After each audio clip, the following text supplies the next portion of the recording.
Hi friends, இன்றைக்கி நான் வந்து நம்ம சேனலில் இட்லி, தோசை, சாதம், சப்பாத்தி இப்படி எல்லாத்துக்கும் சாப்பிட்ற மாதிரி ஒரு ஆட்டு தலைக்கறி குழம்பு தான் வைக்க போகிறேன். இது சாப்பிட்றதுக்கு ரொம்ப நல்லாயிருக்கும். செய்யறது ரொம்ப ஈஸியாக சிம்பிளாகவும் நம்ம பண்ணிடலாம். இதுக்கு வந்து இந்த கறி மட்டும் வேக வச்சு நம்ம எடுக்கணும். அது ஒன்று தான் டைம் ஆகுது. மீதியெல்லாம் வந்து ஒரு அரை மணி நேரத்தில் நம்ம இந்த குழம்பு செஞ்சு முடிச்சிடலாம்.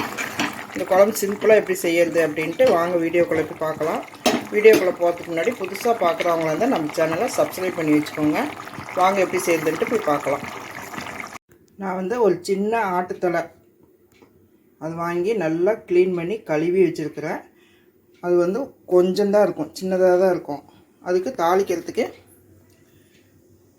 1 ஸ்பூன் சோம்பு, 1 ஸ்பூன் சீரகம், 2 பட்டை, 2 கிராம்பு, அப்புறம் ஒரு 3 வெங்காயம், ஒரு கொஞ்சம் பெரிய சைஸாகவே இருக்கும், 3 வெங்காயம், 2 பச்சை மிளகா, ஒரு 6-7 பல் பூண்டு, ஒரு 3 தக்காளி, சின்ன சின்ன தக்காளி தான் 3 எடுத்துருக்குறேன். இப்போ வந்து இது தாளிக்கணும். எப்படி தாளிக்கிறதுன்ட்டு பார்க்கலாம். ஸ்டவ் பற்ற வச்சு எண்ணெய் ஊற்றிருக்கிறேன். எண்ணெய் காஞ்சதுக்கப்புறம் இதை போட்டுக்கலாம்.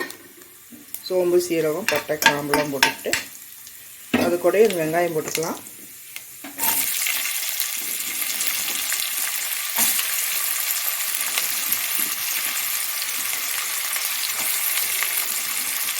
வெங்காயமும் பூண்டும் போட்டுக்கலாம். இது கூட கொஞ்சம் கருவேப்பிலை போடணும். கொஞ்சம் கருவேப்பிலை போட்டு நல்லா வதக்கிக்கோங்க. கொஞ்சம் வதங்கினதுக்கப்புறம் நம்ம வந்து இஞ்சி பூண்டு பேஸ்ட்டு போட்டு தக்காளி போடணும். அப்புறம் அந்த கறியெல்லாம் போட்டு கொஞ்சம் நல்லா வதக்கி விடணும். இந்த தலைக்கறி குழம்பு வந்து இட்லி, தோசைக்கெல்லாம் ரொம்ப நல்லாயிருக்கும். சப்பாத்திக்கும் நல்லாயிருக்கும், சாப்பாட்டுக்கும் நம்ம இஷ்டம். இப்படின்னா வச்சு சாப்பிட்டுக்கலாம். இது கொஞ்சம் வதங்கட்டும். பச்சை மிளகாயும் போட்டுக்கலாம்.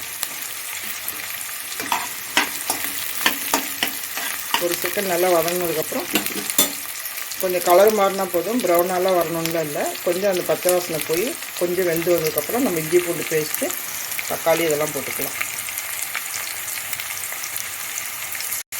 வெங்காயம் இந்த அளவுக்கு வதங்கினதுக்கப்புறம் கொஞ்சமாக இஞ்சி பூண்டு பேஸ்ட்டு,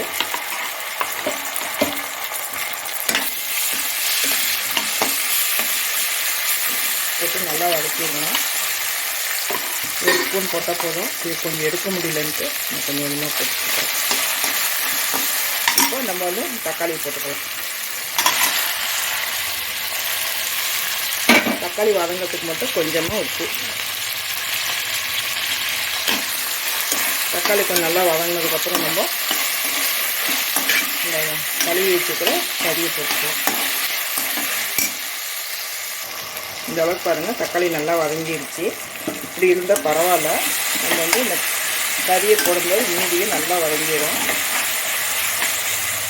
இப்போ கழுவி வச்சுக்கிட்டு இந்த கறியை போட்டுக்கலாம்.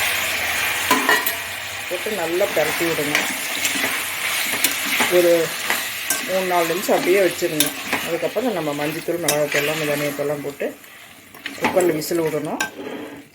இது வந்து அப்படியே விட்டுருங்க. ஒரு 3-4 நிமிஷம் அப்படியே விட்டுருங்க. ஒரு 5 நிமிஷமாக நல்லா வதக்கிட்டு இருக்கிறேன். அப்பப்போ கிளறி விடுங்க. இப்போ நம்ம இதுக்கு தேவையான அளவு மசாலாலாம் போட்டுக்கலாம். ஒரு 1/2 ஸ்பூன் மஞ்சத்தூள்,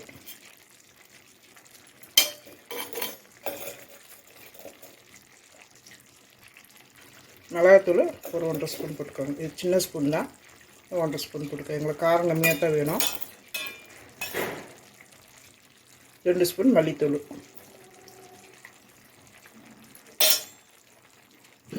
இப்போ தேவையான அளவு உப்பு போட்டுக்கலாம்.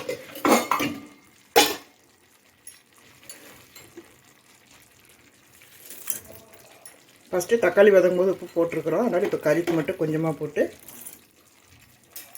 நல்லா பரட்டி விட்டுருணும். நல்லா பரட்டிட்டு கொஞ்சமாக தண்ணி ஊற்றிட்டு நம்ம வேக வச்சுக்கலாம். நான் வந்து 2 விசில் வச்சு எடுக்க போகிறேன். உங்கள் குக்கரில் வந்து எத்தனை விசில் வச்சா வேகுமோ அந்த மாதிரி 2-3 வச்சுக்கோங்க. ஃபஸ்ட்டு 2 வச்சு பாருங்கள். வேகலை அப்படின்னா இன்னொரு விசில் விட்டுக்கோங்க. எங்களுக்கு வந்து கறியை வந்து ஒரு 5 நிமிஷம் நல்லா வதக்கி இருக்கனால 2 விசிலே போதும். இது நல்லா வெந்து வரட்டும். மூடி போட்டு விசில் வச்சு வேக வைக்க போகிறேன். இது வெந்து வரத்துக்குள்ளார ஒரு 1/2 மூடி தேங்காய் எடுத்து வச்சுக்கிறேன். ஒரு சின்ன துண்டு இஞ்சி, 1 ஸ்பூன் சீரகம், 1 ஸ்பூன் சோம்பு, இதை வந்து நம்ம அரைச்சிட்டு வரணும். இந்த விசில் வரத்துக்குள்ளார நான் வந்து இதை வந்து அரைச்சிட்டு வந்துடுறேன். இது கூட கொஞ்சமாக கொத்தமல்லி போட்டு வேக வச்சுக்கோங்க. நான் ஒரு கையில் ஃபோன் வச்சுருக்கிறதுனால சொல்ல முடியல, கட் பண்ணி தான் போட்டேன் கத்திரிக்கோலில்.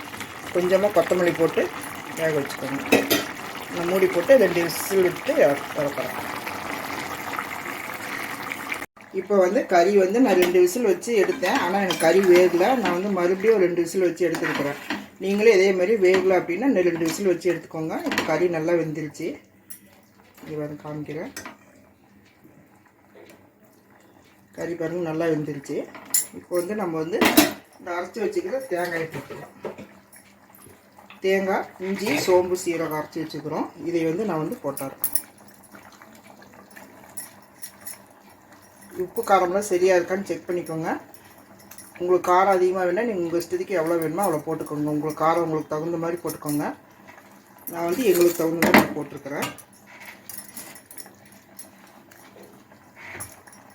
மிக்ஸி கழுவி கொஞ்சம் தண்ணி ஊற்றிட்டு ஒரு 5 நிமிஷம் வேக வச்சோம்னா போதும். கொதிக்க வச்சுட்டு அதுக்கப்புறம் கொத்தமல்லி போட்டு நம்ம இறக்கிடலாம். தண்ணியாக வேணால் தண்ணியாக வச்சுக்கலாம். இல்லை கெட்டியாக வேணும் அப்படின்னா நம்ம வந்து கெட்டியாகவும் வச்சுக்கலாம். நம்ம தானே சாப்பிட்றோம், நம்ம இஷ்டம் தான். யோசனை ஒரு கொதி வந்ததுக்கப்புறம் நம்ம ஆஃப் பண்ணிடுவோம். நான் இந்த அளவுக்கு வச்சுக்கிறேன். உங்களுக்கு எந்த அளவு வேணுமோ அந்த அளவு நீங்கள் வச்சுக்கோங்க. ஒரு நல்ல கொதி வந்ததுக்கப்புறம் இந்த இந்த ஸ்டேஜில் நீங்கள் வந்து புளிப்பு, காரம், உப்பு எல்லாமே சரியாக இருக்கான்னு பாருங்கள். புளிப்புனா தக்காளி புளிப்பு தான். உப்பு காரம்லாம் பார்த்துட்டு பத்தலைன்னா போட்டுக்கோங்க. இது ஒரு கொதி வரட்டும். கொத்தமல்லி போட்டு ஆஃப் பண்ணிடலாம். இப்போது தேங்காய் போட்டு ஒரு 5 நிமிஷம் ஆயிடுச்சு. இப்போ வந்து நம்ம லைட்டாக கொஞ்சமாக கரம் மசாலா கொஞ்சமாக போட்டுக்கலாம். கொஞ்சமாக போட்டுக்கோங்க. சும்மா ஒரு சின்ன ஸ்பூனில் 1 ஸ்பூன் அவ்வளோதான் போட்டு கொத்தமல்லி நிறையவே போடுங்க.